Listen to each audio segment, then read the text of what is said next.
Oi, pessoal, tudo bom com vocês? Sejam bem-vindos ao meu canal Escrever e Viver. Eu trouxe uma reflexão para vocês, gente, sobre sucesso. Fiquei pensando outro dia sobre isso e eu li um material. Eu sou revisor de texto, para quem não me conhece.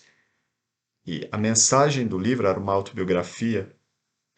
Tinha, ao final, ao término da história, tinha uma mensagem sobre sucesso. E na verdade era uma reflexão sobre a própria trajetória ao longo da história, era uma autobiografia da pessoa.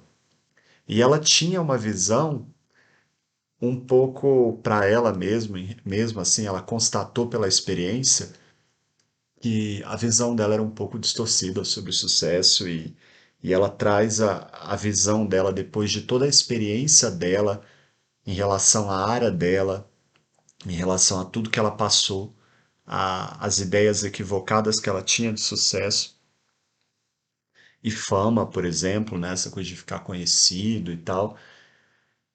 E ela trouxe uma mensagem muito legal e eu fiquei pensando sobre essa mensagem, porque eu me identifiquei com ela, na verdade.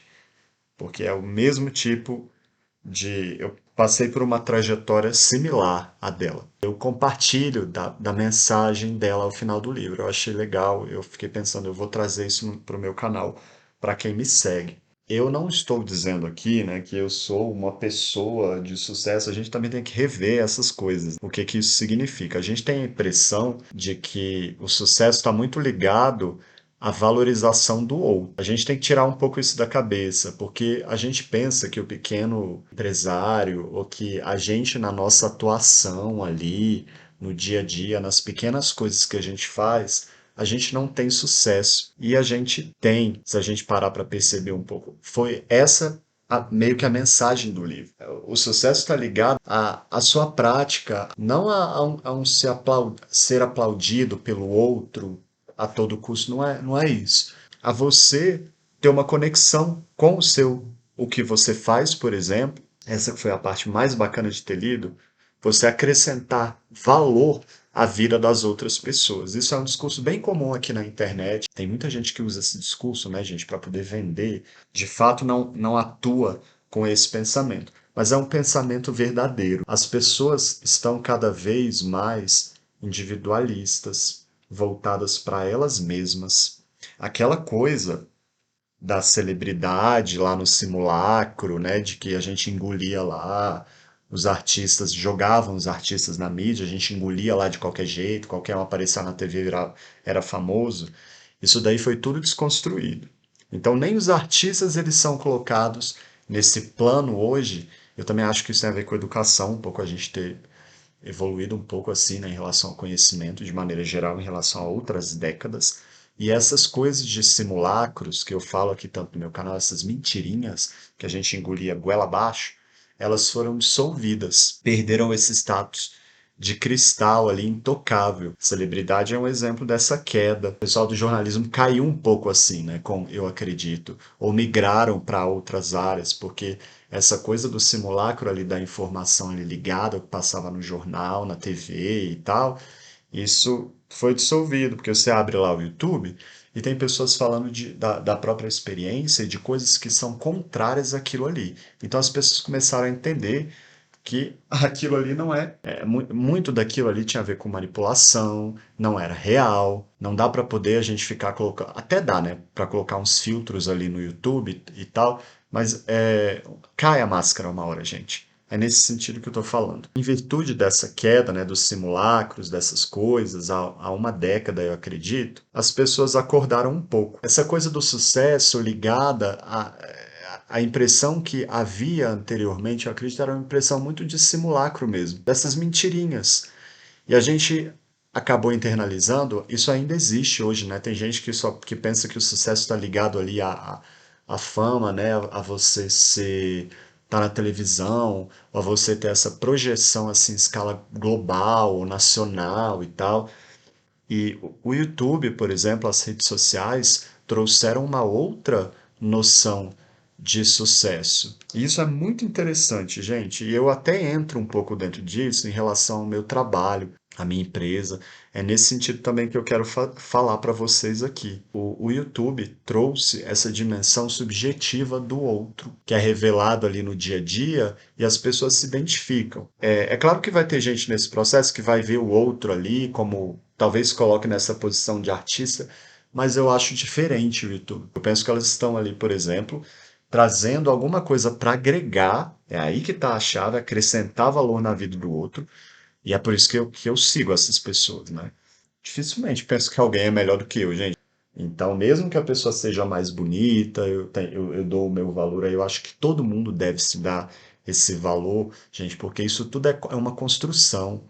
A própria noção de beleza, tem gente que coloca isso tudo na beleza, que pensa assim, que pensa que a pessoa, por ter um valor ali visual maior na sociedade, que ela é mais inteligente, que ela é mais rica, o discurso dela tem mais valor, isso tudo está ligado a essa ideia de simulacro lá da década de 90, muito bem manutencionado em propaganda. E a gente não pode pensar assim, não. E essas noções, desconstruções que eu estou falando aqui, tem a ver com o sucesso. O sucesso, gente, na perspectiva do livro lá da moça, que eu revisei, ela pensava também essa ideia de sucesso ligada a uma projeção muito grande de tudo, né? De um reconhecimento também do outro. As pessoas que têm essa visão de sucesso assim, elas também querem exageradamente um reconhecimento do outro, até de maneira desesperada. E quando você quer isso, é porque você não valoriza o que está dentro de você.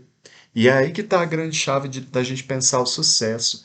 Você pode ter sucesso, e às vezes talvez nem saiba, naquilo que você faz. Eu conheci uma moça, por exemplo, ela largou a psicologia para vender empanadas no Equador. Eu observando assim, eu fui algumas vezes lá comer as empanadas dela, conversar com ela assim, observando assim, às vezes ela ali no cantinho dela pequeno, gente, com a comida dela ali que ela mesma fazia com as próprias mãos, não tinha funcionário, era ela sozinha ali no estabelecimento com tudo que ela construiu, com quase 3 décadas de experiência fazendo aquilo todo dia e vendo as pessoas indo à lojinha dela, simples assim, sabe?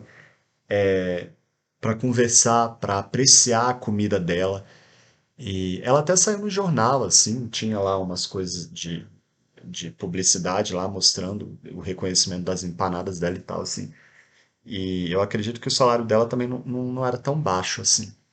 Mas ela era uma pessoa ali do dia a dia real. Então, qualquer um que olha assim de fora vai pensar, ela uma lojinha ali de esquina vendendo empanada cheia de óleo, não sei o que a pessoa talvez pense assim. E é aí que está a grande mágica da coisa, gente. Ela tem um papel-chave ali, importante ali na comunidade dela.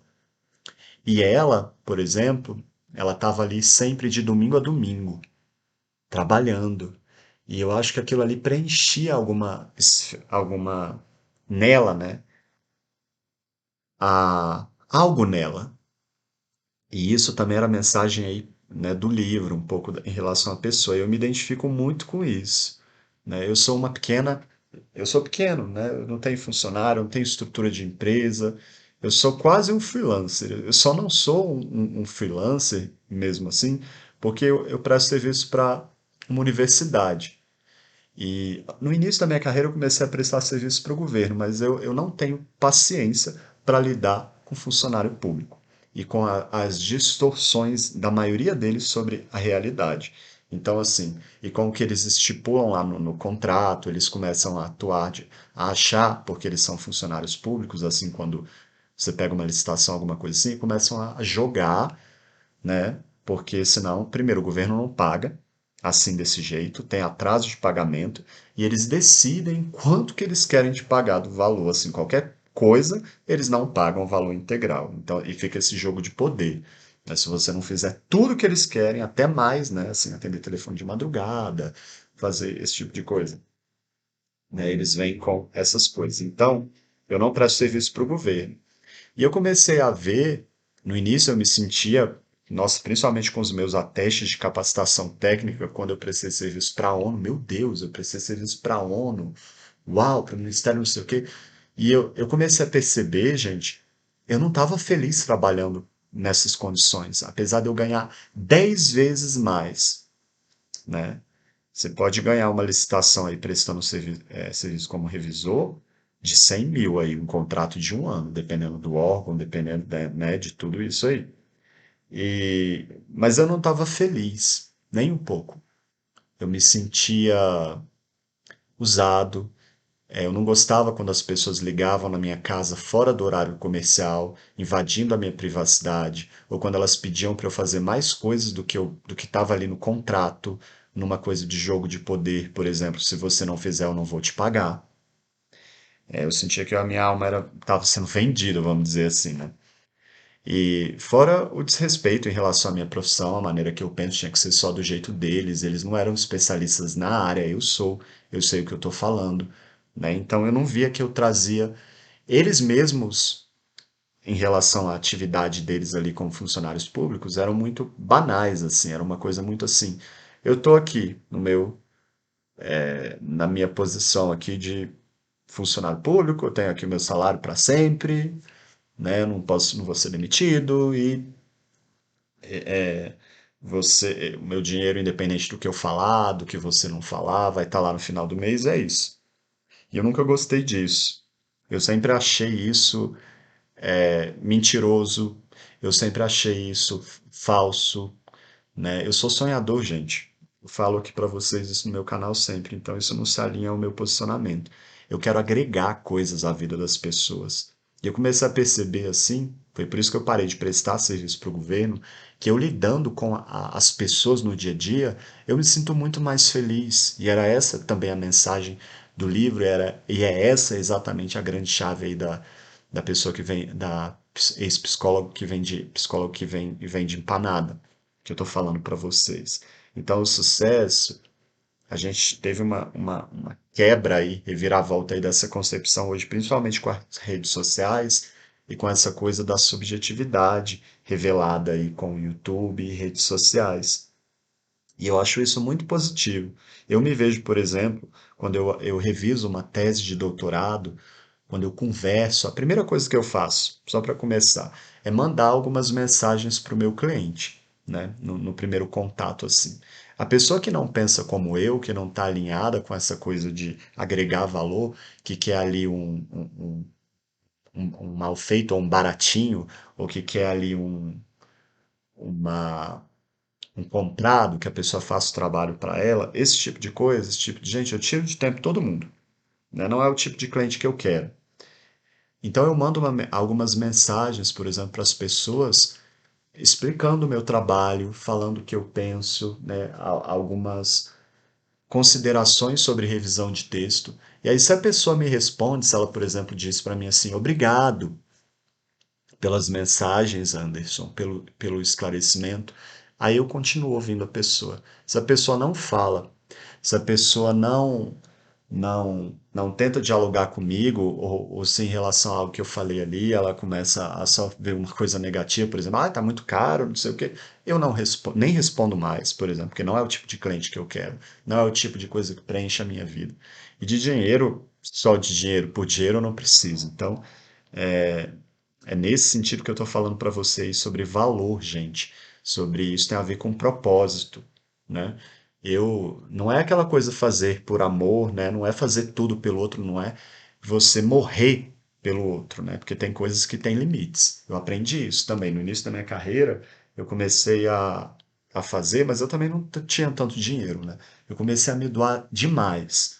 E aí você se doa, você dá a mão, a pessoa quer você inteiro, né? Ela não, e ela é aquela coisa, né, gente, de ser bonzinho, assim, bem perversa do outro. As pessoas preferem a malandragem, mas eu me mantenho aqui na minha posição de trabalho mais para esse lado da delicadeza, de fazer as coisas direito, né, sem malandragem, sem jeitinho, e algumas pessoas não gostam dessa postura, elas se sentem ofendidas porque dói na existência fajuta do outro, né? Medíocre às vezes, né? De pessoas que não se alinham a isso, né? E aí pensa assim, você não é o único revisor, eu posso não ser o único, mas eu tenho certeza que são pouquíssimas pessoas que têm experiência como eu. e que fazem, que se doam como eu. Nunca me esqueci, em relação à universidade que eu presto serviço hoje, por exemplo, de uma das pessoas dizerem para mim assim, Anderson, eu nunca vi alguém fazer o que você faz, né? E eu sei disso, gente. Eu não falo isso porque o outro ali tá florando o meu ego, não. Eu sei que ninguém faz. Eu sei o tanto que o ser humano é medíocre, né? E eu sei o meu valor diante disso. E eu não rebaixo esse valor. Então, assim, quando eu vejo alguém que está fora desse posicionamento, eu tiro de tempo, né? Até as pessoas as quais eu me cerco, assim, ao redor, são pessoas que se alinham a isso que eu estou falando. E isso tem a ver com sucesso, gente. O sucesso está ali é você que tem que perceber isso, não é o outro. O sucesso não está no aplauso ali do outro. E nesse processo, por exemplo, eu 10 anos como revisor, né? Eu conquistei muitas coisas, viajei muito, assim. Tem gente que depois vai ficar com inveja, ou vai ficar com raiva de você, assim, você não vai agradar todo mundo. Então, essa que é a grande chave. Independe de qualquer coisa, vão te criticar, né? Então, mas seguir, eu vejo o meu sucesso ligado aos meus propósitos. Era essa mensagem do livro da pessoa. Tinha um vínculo ali com os propósitos em vida dela, assim, a dizer não para algumas coisas e se manter na identidade ali do que ela vendia, vamos dizer assim, do que ela acreditava, para agregar valor ao outro, né? Isso é incrível, essa coisa. E eu me sinto grato, assim, eu me sinto feliz depois que eu reviso uma tese, que eu converso, que eu dialogo, assim, que eu deixo, que eu faço a pessoa entender. Porque muita gente chega a mim em relação a texto, por exemplo, texto acadêmico, assim, sem entender nada. Por que que tá mandando? Eu penso assim, mandou o texto uma vez, acabou a revisão ali, pronto. É isso daí, não é. Porque a pessoa não teve, às vezes não é culpa da pessoa, né? Mas não teve ali uma reflexão sobre o que é o processo de redação, né, o processo de publicação, né, de textos. E o outro, eu como revisor, eu vejo isso muito assim no meu trabalho em relação a me doar para o outro, né? E eu recebo em troca isso o meu sucesso. Então, teve um áudio aqui que eu gravei sobre o trabalho engrandece o homem. É nesse sentido que eu vejo o sucesso, né? A fórmula mágica, assim, quando você vê a pessoa tá viajando para não sei aonde, tá fazendo tanta coisa, tá sempre feliz ali. Pode ser que ela não seja tão milionária, porque vai ter gente, né? Por exemplo, o meu dinheiro, gente, que eu ganho todo mês, para mim ele tem muito mais valor do que a pessoa ali que é milionária que ganha milhões em um mês, né? E é óbvio, né? É com base na minha experiência, né? Eu não sei da experiência ali do outro.